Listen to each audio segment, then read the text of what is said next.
Hi everyone and welcome to lecture 7. Today we're going to talk about custom autograd functions, and this will serve as a nice primer for the next few lectures where we'll talk about how dtensor does redistributes, how it makes sure that the backwards graphs are correct.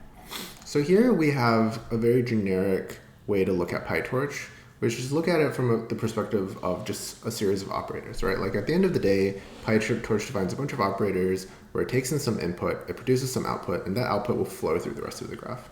And at some time in the future, there will be a loss calculation and there will be a backwards call, and we'll start to back propagate the gradients.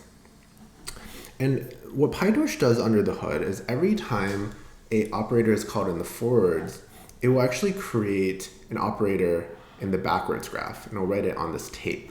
And this corresponding backwards node is typically specified in this derivatives.yaml file.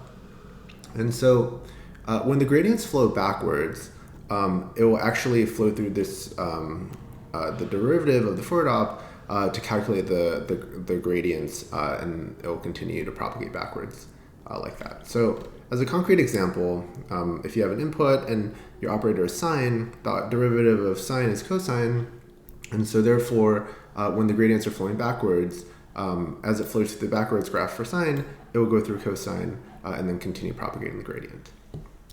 So if we look at this code here, we basically create a tensor that requires gradient.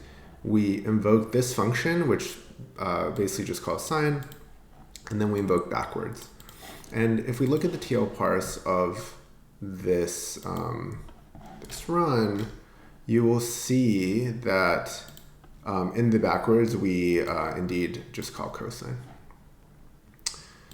So what are custom autograd functions? So custom autograd functions are a way to effectively override this default behavior.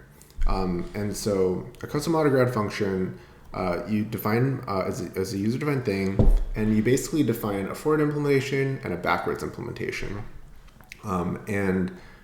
Basically, when the input comes in, we'll invoke the forward implementation, and when the gradients are coming back, we will invoke the backwards implementation.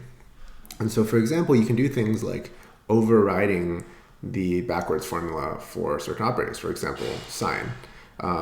So here, if we look back at this code, if we comment this out and then we uncomment this, you can see that we've defined a custom autograd function here, where the forward is just sine, but the backwards, instead of cosine, we call sine 3 times. And if we run this code, we will see that in the backwards, indeed, we've overridden the behavior, and we get sine 3 times. And you might be wondering, why would you ever want to do this?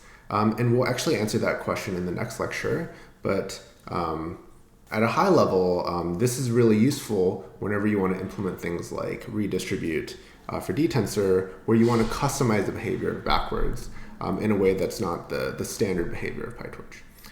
So yeah, that's all I want to talk about today, and see you in the next lecture.